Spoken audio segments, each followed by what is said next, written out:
Welcome to the deep dive.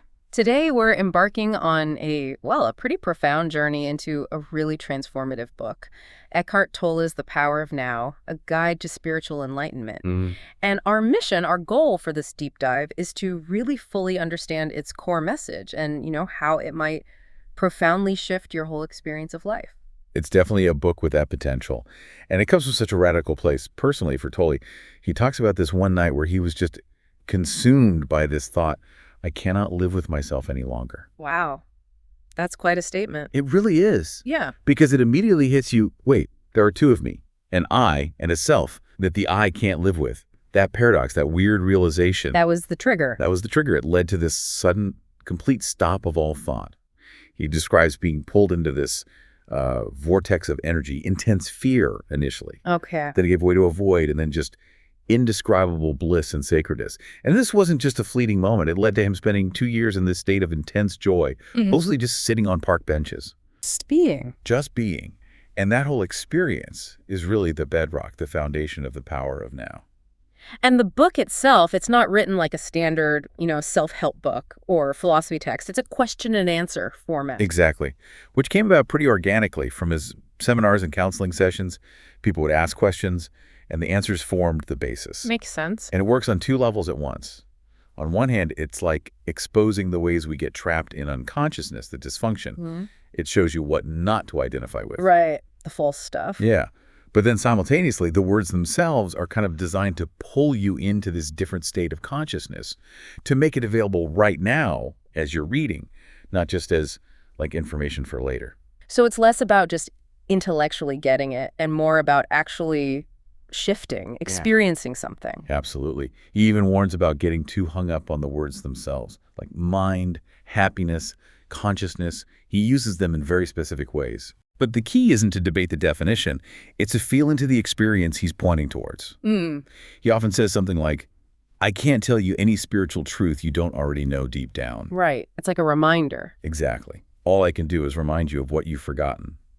It's about remembering that deeper reality within yourself. Okay, that sets things up perfectly. So let's dive into this really central, maybe even controversial idea. You are not your mind. I mean, for most people, that feels like, who am I then? It's a huge challenge to our identity, isn't it? He starts by pointing out something almost universal, that constant voice in the head, the monologue, or sometimes dialogue, that just runs and runs. The inner chatter. Yeah, that involuntary stream of thought. Most of us don't even realize is happening constantly, or that we might maybe have the power to stop it. It just feels like us. So how do you start to disentangle from that? He talks about watching the thinker. Yes, and it's about impartial observation. You start to listen to that voice in your head, but without judging it, without getting swept away by its stories. Like you're listening to someone else talk. Kind of, yeah. Or like watching clouds pass, you just notice them. And in that moment of noticing, you realize, oh, there's the thought, and here I am, the one who's aware of the thought. The awareness behind it. That's the key, that sense of I am, that presence. It comes from beyond the mind. And when you rest in that awareness as the witness, the thoughts start to lose their grip, their power. They quiet down. So enlightenment, in this view, isn't some weird, spaced-out trance state or something detached from real life. Not at all. He's very clear about that. It's actually the opposite of losing consciousness. Yeah. You become more present, more alert, more alive than when you were lost in thought. More awake. Totally. He calls it a state of wholeness, being at one, feeling this deep peace. It's the end of that compulsive, nonstop thinking. And he even says it affects the body, like raises the vibrational frequency of its energy field. Okay, this is where it gets really interesting. He calls this compulsive thinking an addiction. Why an addiction? That seems strong. It is strong. But his point is, we become so identified with our thoughts, with the mind's activity, that we get our entire sense of self from it. Like, I think, therefore I am. Exactly. But he's saying that we think we are, based on thought, is actually a false self, a kind of phantom self. He calls it the ego. The ego, right. And this ego, this phantom, needs constant thinking to feel real, to maintain itself. It's this deep, unconscious fear that if the thinking stops, you might stop existing. So you keep thinking, compulsively. And how does time fit into this? How does the ego relate to past and future? Oh, hugely. The ego basically lives in psychological time. It's constantly mining the past for identity, who I was, what happened to me. My story. Your story, exactly. Yeah. And then it projects into the future for fulfillment or salvation. When I get this, when that happens, then I'll be happy. So the present moment gets overlooked. Completely. Or worse, it gets distorted. The ego sees the part, now only through the lens of the past, or just as a stepping stone to get to some future goal. It reduces the present to a means to an end, always chasing something else. Life itself gets postponed. Wow. So if thinking, this egoic thinking, is just a small part of our intelligence, what's beyond it? What are we missing out on? Well, Tolle argues that the really vital things in life, appreciating beauty, feeling genuine love, moments of creativity, real joy, inner peace, these don't come from the mind. They arise from that space beyond the mind. From presence. From presence, from being. So learning to disidentify from the mind, to step back from that voice, isn't just about stopping negative thoughts. It's the single most vital step, he says, because it opens the door to this much vaster, deeper intelligence and dimension within us. That really does sound like a path out of a lot of suffering. Which brings us to the next point, consciousness as the way out of pain. Tolle is pretty direct that emotional pain is, well, inevitable if we're stuck in the mind. Yeah, he doesn't mince words. He defines emotional pain really broadly, too. It's not just the big stuff like deep grief or hatred. It's also resentment, guilt, anger, depression, jealousy, even just that low-level irritation or annoyance. Daily stuff. The daily stuff, exactly. And he makes this really sobering point.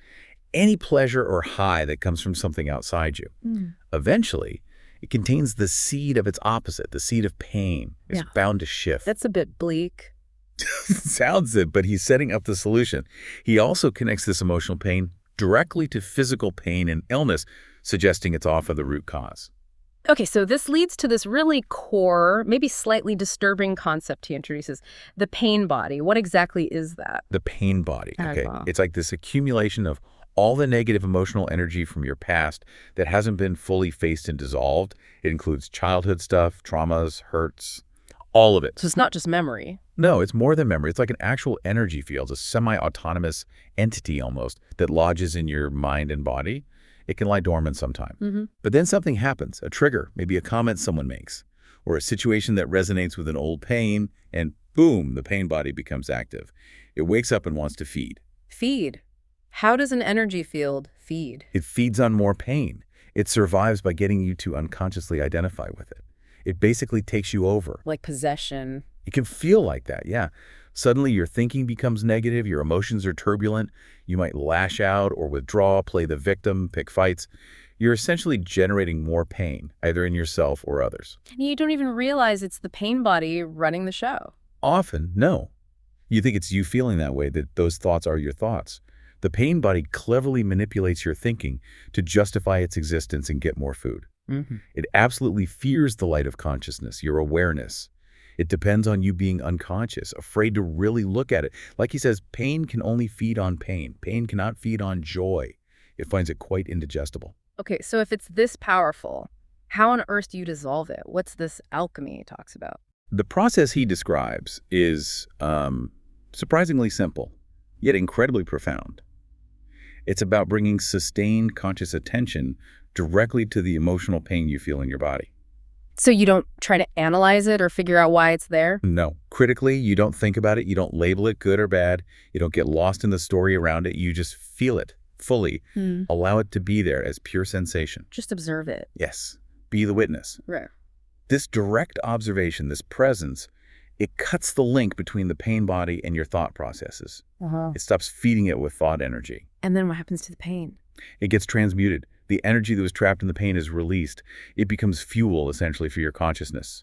It's like turning lead into gold. That's the alchemy metaphor. Suffering is transmuted into awareness. Wow. And doing this heals that inner split, stops you creating more pain for yourself and others.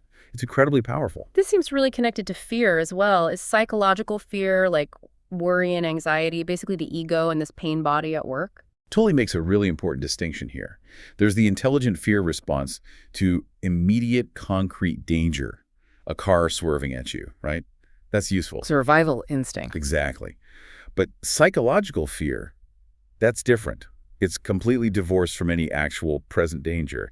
It's the mind projecting what-if scenarios. Like constant worrying about the future or Mhm. anxiety about things that haven't even happened. Yes. Or even like the need to be right in an argument, that defensiveness. He'd say that's often the ego's fear of annihilation, fear of its own death playing out. It's trying to protect its mind-based identity. So if you disidentify from the mind, That whole structure of psychological fear and the aggression that often goes with it, it just doesn't have a foundation anymore. It dissolves. And what's revealed is your true inner strength, which isn't based on fear at all. it really feels like all these threats, the mind, ego, pain, fear, they all lead back to this central point, the power of new. Tolle says the key to the spiritual dimension is right here, right now. Absolutely. He insisted just intellectually agreeing, oh yeah, time is an illusion, isn't enough. You have to live it. You have to be fully present. And the loss of now is the core problem. It's the core delusion, he argues. Constantly being pulled into thoughts about the past or future, that's what turns simple life situations into personal problems and creates suffering. When your attention is fully anchored in the monophily. Now, he says, problems, in the way we usually mean them, simply cannot survive. He talks about ordinary unconsciousness versus deep unconsciousness. What's the difference there? Ordinary unconsciousness is that sort of background hum of dissatisfaction we often live with. Being identified with the mind, feeling a bit discontent, maybe bored, a bit anxious. Yeah. Just not fully here. The status quo for many people. Sadly, yes. And people use all sorts of things.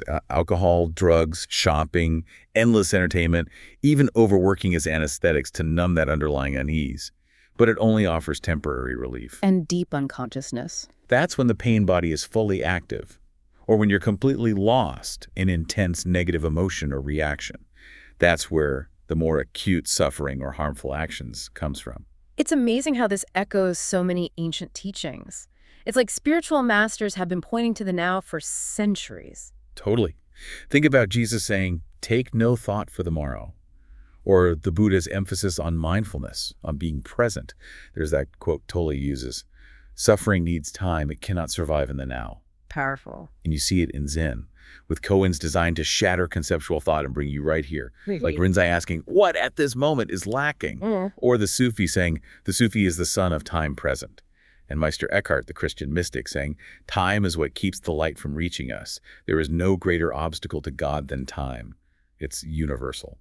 Okay, but how do we square this with, practical life? We do need to make plans, learn from mistakes. We can't just ignore time completely, can we? Right, and Tolle addresses this directly. He makes a crucial distinction between clock time and psychological time. Clock time being? Clock time is the practical side. Using the clock and calendar to schedule things, setting goals, learning from the past so you don't repeat errors, planning future actions. That's necessary and totally fine. You use it, but you're not ruled by it. And psychological time. That's the problem. That's dwelling on past guilt, resentment, regrets, or constantly projecting your hope for happiness onto the future, I'll be happy when. It's living in time mentally, being identified with past and future. That's where the suffering and, as he puts it, the insanity lies. He gives a pretty stark example of where psychological time can lead on a collective level too, doesn't he? Yeah, it's chilling. He points to ideologies like communism or extreme nationalism, which often justify terrible actions now for the sake of some imagined perfect future, some utopia. Creating a present hell for a future heaven. Exactly. He mentions the millions killed in the name of communism as an example of this collective mental illness, this dangerous obsession with a future goal that completely devalues the present and present human lives. It shows how destructive psychological time can be when it grips the collective mind. So, if the now is paramount, what does that mean for our life's purpose? Do goals even matter? It's a great question. He talks about having two purposes or two aspects of your journey. There's the outer purpose, your goals, achievements, what you do in the world, where you're going. Okay. But then there's the inner purpose, which he says is primary. And that's simply about the quality of your consciousness in this very moment. Are you present? Are you aware? The inner journey, he says, only has one step. The step you're taking right now. So it's about how you take the step, not just where it leads. Precisely. When you become deeply present in what you're doing, even simple actions become imbued with a sense of quality, care, attention, being shines through. Yeah. And then paradoxically, the outer journey often unfolds more effectively too. So success or failure on the outer level becomes less important. It becomes secondary, yeah. because your sense of fulfillment isn't dependent on reaching the goal anymore. It's found right here, in the process, in the being. This leads to what he calls the joy of being. Which is different from just pleasure. Very different. Pleasure comes from external things, and it's always fleeting, always has that potential flip side of pain. Joy of being arises from within, uncaused. It's the simple joy of being conscious, of being alive in this moment. Enlightenment isn't about achieving something later. It's about being awake now. That's a huge reorientation. Okay, moving on, he talks about portals into the unmanifested, ways to access this deeper reality beyond form. The first one is the inner body. Right. Inhabiting the body fully. This means shifting your attention from just thinking about your body to actually feeling the life energy inside it, feeling your hands from within, your feet, your whole inner space. Not just the physical shape. No, the aliveness within the shape. Yeah. He says this practice is a powerful anchor in the now. It connects you directly to being, which is formless, but experienced through the inner energy field of the form. The physical body is just the outer shell. The inner body is the bridge. That contrasts with a lot of religious traditions that were kind of anti-body, wasn't it? Yeah, definitely. He argues strongly that transformation happens through the body, not by trying to escape it or fight it. True masters, he says, didn't advocate fighting the body. If you find it hard to feel the inner body at first, he suggests it might be because there's some unacknowledged emotion blocking the awareness. You need to pay attention to that emotion first. So the body is a gateway, not an obstacle. Exactly. And this connects to the unmanifested. What does he mean by that? The unmanifested is essentially the source, the formless, timeless reality from which everything arises and to which everything returns. You could call it God, being, the void. It's beyond concepts. It's pure stillness, pure potential. And how does something like chi or prana fit in? Chi, or the inner body's energy field, is like the bridge between the manifested world form and the unmanifested, formless source. Yeah. Chi is the dynamic life force, the movement. The unmanifested is the absolute stillness behind it. He says we tap into the unmanifested unconsciously every night in dreamless sleep to recharge. Are there other ways to access it? Other portals? Yes, he mentions silence and space as very direct portals. Really listening to the silence underneath and between sounds, not just waiting for the next sound. Okay. Or becoming aware of the space around objects, the space in a room, the sky. That outer space, that outer silence, when you pay attention to it, evokes inner space and inner stillness, which is the unmanifested. He says, nothing in this world is so like God as silence. That's beautiful. And he also mentions conscious death as a portal. Yes, as an involuntary one. The moment of physical death is a powerful, brief opening into the unmanifested, a final chance for realization. But easily missed. Often missed, he suggests. If someone hasn't cultivated any awareness of that dimension during life, if there's still strong resistance, fear, attachment to form, the opportunity passes. Your essential nature remains, but the personality, the egoic self, dissolves. It definitely challenges our culture's usual denial or fear around death. Let's shift to relationships. Tolle has some pretty strong views here, too, distinguishing most relationships from true love. He does. He argues that most relationships are essentially minds interacting, driven by egoic needs and patterns, rather than true connection between conscious beings, and that mind-based interaction inevitably leads to conflict. So what's true love, then? True love, in his view, isn't an emotion in the usual sense. It's a state of being. It arises from that space beyond the mind, and it doesn't have an opposite. It's not the flip side of hate. Unlike romantic love. Right. He sees what we often call romantic love as frequently being an addictive, ego-driven thing, a substitute for finding wholeness within, often leading to intense highs, followed by equally intense lows and pain.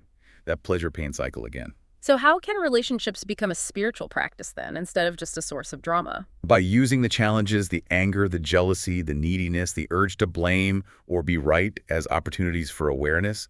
Instead of reacting unconsciously, you observe these patterns in yourself and maybe in your partner without judgment. Create space around the reaction. Exactly. You create what he calls a clear space of loving presence. And that space, that non-reactive awareness, is the most powerful agent for transformation in the relationship. When your partner acts unconsciously, you don't meet it with more unconsciousness, you meet it with presence. You become the knowing, the space, rather than the reaction. He also briefly touches on some collective aspects, like the female pain body and gay identity. Yes, regarding the collective female pain bodies stemming from centuries of oppression, he suggests that women, particularly during menstruation when it might be more active, can consciously use that time to be present with the turbulent energy and transmute it, rather than being swept away by it. And the gay identity point. He notes that being an outsider, like being gay, can sometimes initially push a person towards higher consciousness because they're forced to disidentify from conventional societal roles. But then he adds a caution. If being gay becomes the new primary identity, new ego structure, then it's just another form, another potential trap of identification. Interesting. And then there's this idea of giving up the relationship with yourself. What's that about? It sounds strange, right? But it relates back to that inner split, the I and the myself that the ego creates. I don't like myself. I need to improve myself. In Enlightenment, that split heals. The I and myself merge into just being. So no more internal conflict. Exactly. No need to protect or manage or judge a separate self. And he says when you give up that internal relationship, all your external relationships have the chance to become authentic, based on love rather than egoic need. Which ultimately leads to the end of your life drama. Yeah. The drama, the conflicts, the problems, the emotional ups and downs that the ego thrives on just doesn't happen when you're living from presence and acceptance of what is. Yeah. You can't have an argument, he says, with a fully conscious person because they aren't identified with the mental position. They're not reactive. They can state their view, but without the fight. Precisely. Clear, calm, but no defensive or aggressive energy. No fuel for the fire. This really resonates with Buddhist ideas of impermanence, too, accepting change. Absolutely. He strongly emphasizes accepting that all conditions are temporary. Good times, bad times, success, failure, high energy, low energy, they all come and go. Clinging to the good and resisting the bad is a primary source of suffering. Accepting the natural cycles is key. He even suggests that fighting against natural low-energy cycles can actually create illness. Which loops back to that idea of the alchemy of suffering. Right back to it, transforming suffering into consciousness. Even something like a serious illness, if you can meet it with presence. Without the mental story of this is terrible, without resistance, it can become a powerful catalyst for awakening. Surrender doesn't necessarily change the situation, but it fundamentally changes you. And when you change, your whole perception of the world changes. So taking this to the biggest scale, what does this mean for the planet, for humanity collectively? Tolle is quite direct here. He says our collective human consciousness, largely dominated by the ego and its fear, has created a deeply dysfunctional, insane world, leading to immense suffering and destruction. A sick species, he calls it. He does. But he also holds out hope. He believes a fundamental shift, a quantum leap in consciousness, is not just possible, but actually necessary for our survival. This shift would lead to a new heaven and new earth. Not a different place, but this world perceived and interacted with through awakened consciousness, free from egoic suffering at its root. He even links it to St. Paul's idea of all creation groaning, waiting for humanity's enlightenment. That's a massive vision. So what's our main job in facilitating this shift? Is it activism? Changing structures? Those things have their place, but Tolle emphasizes that the primary task is always inner. It's about your own awakening. He says who you are is always a more vital teaching and a more powerful transformer of the world than what you say, and more essential even than what you do. So change yourself, change the world. In the deepest sense, yes. By becoming present, by dropping inner resistance, negativity, hatred, you allow peace to flow through you. You're not fighting the darkness. You're bringing in the light. You're addressing suffering at the level of cause, which is unconsciousness. Wow. Okay, that was a truly immersive deep dive into the power of now. We've really unpacked how being present, how stepping back from that nonstop mind chatter, understanding the ego, the pain body, how all of this can just fundamentally shift everything. It's about finding that deep, quiet core of peace that's always there, underneath the waves of happiness or sadness, and realizing that real power, real freedom isn't out there somewhere. It's accessible right here, now. It really is a radical invitation, isn't it? To see that our inner state isn't just personal, it literally shapes our reality and the collective reality. And maybe the biggest takeaway is that even the hardest things, the biggest challenges, can be doorways if we meet them with presence instead of resistance. Absolutely. Well, we really hope this exploration gave you some profound insights, maybe even a little taste of that timeless, formless awareness Tolle points to. And now it's definitely over to you. What stood out most for you from this? Which ideas really hit home? We'd genuinely love to hear your thoughts, so please share them in the comments below. And maybe something to ponder. What if the most revolutionary act isn't fighting against the world's problems, but finding that deep stillness within ourselves? And by doing so, transforming the very source from which those problems arise. deep thought to end on. If you found this deep dive valuable, if it sparked something for you, please do hit that like button. It really helps get these ideas out to more people. And if you know someone who might benefit from hearing this, please share it with them. Your engagement truly helps us keep bringing you these in-depth explorations. Thanks for diving deep with us today.